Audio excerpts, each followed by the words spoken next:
He grabbed her throat in front of the entire classroom, fingers digging in with a confidence that came from believing no one would stop him.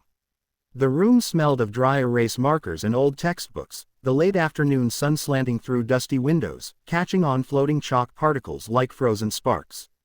The students had been restless all day, but now every chair scraped backward as bodies stiffened in shock.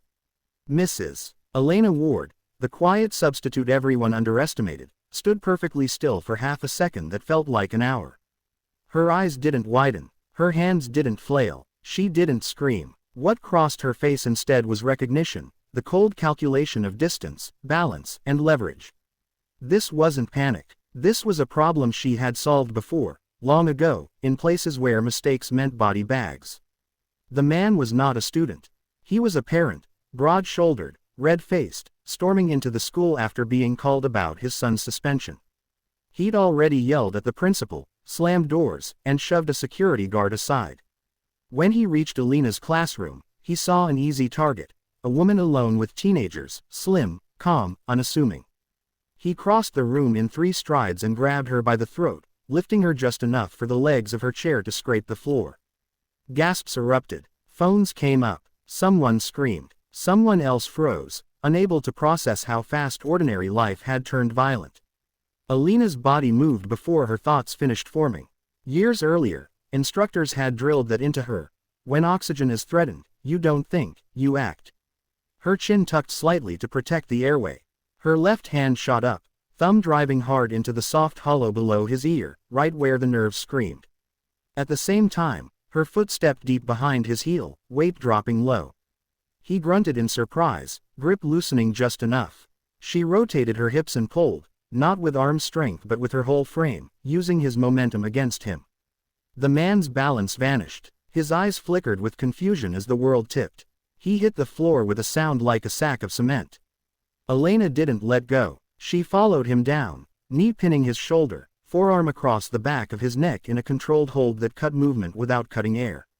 The room went dead silent except for his shocked breathing and the soft thud of a dropped phone. Elena's voice, when she spoke, was steady and low. She told him not to move. She told him he was being restrained. She told him help was already on the way. The words were simple, precise, the way she'd been taught to communicate under stress. The students stared at her like she'd just stepped out of a movie. This was the substitute who corrected grammar gently, who smiled at the shy kids, who wore long sleeves even in warm weather. None of them knew about the scars under those sleeves, the ones that came from training on steel decks under unforgiving suns. None of them knew she had once worn a different uniform, one without a name tag, one that taught you how to end a fight in seconds and then disappear back into the dark. She kept her knee planted until the distant sound of sirens grew louder, until boots thundered down the hallway, until hands replaced hers and cuffs clicked shut. When it was over, when the man was dragged away shouting threats that rang hollow now, Elena stood up slowly. She smoothed her blouse. She picked up her fallen pen. Her hands shook just a little, the delayed tremor she knew well. Adrenaline always demanded its due. The principal rushed in, pale and breathless, asking if she was okay, if she needed a doctor, if she needed anything at all. Elena nodded, said she was fine, said the students should be dismissed early. Her eyes met a few of theirs, and she gave them a small, reassuring smile, as if to say the world hadn't broken after all. News traveled faster than any bell. By evening, clips were everywhere, cut and recut, slowed down, annotated by strangers who argued about technique and intent.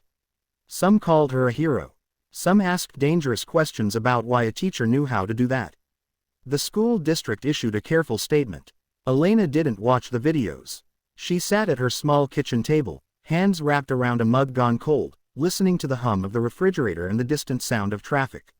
Memories pressed in uninvited. Surf pounding in the dark, shouted commands, the weight of responsibility that never really left you. She had chosen teaching because it felt like building instead of breaking.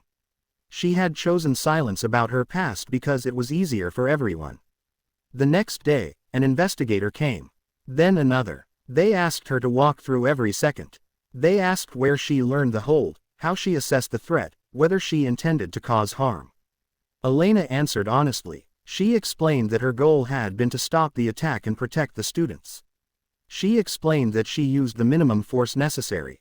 She explained, eventually, that she had once served in a unit that trained her to do exactly that.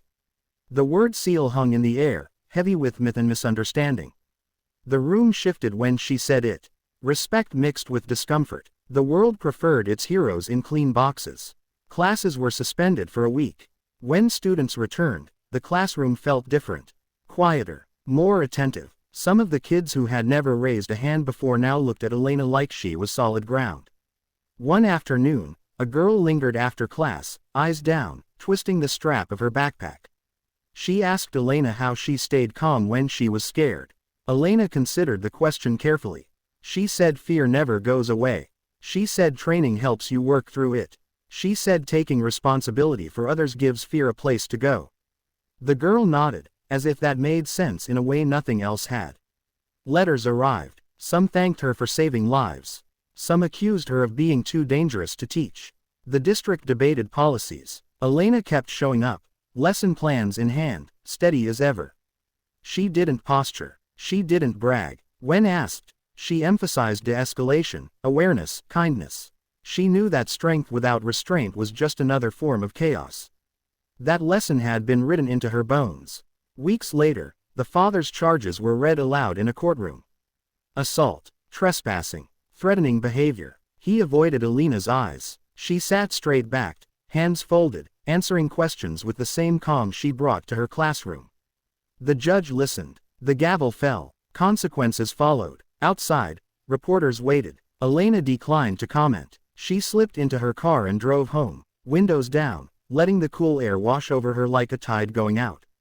Life settled, but it never went back to exactly the way it was. The school installed better security. Teachers took training they had always meant to take. Students whispered less and listened more. Elena continued to teach, continued to choose patience over spectacle. Sometimes, late in the day, when the building was empty and the sun hit the desks just right, she allowed herself to breathe deeply and feel the quiet victory of having protected what mattered. If this story moved you, if you believe in quiet strength and the power of preparation, take a moment to support the channel that brings these stories to life.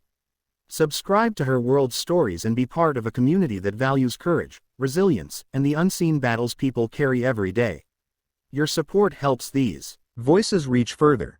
On the last day of the semester, a note appeared on Elena's desk.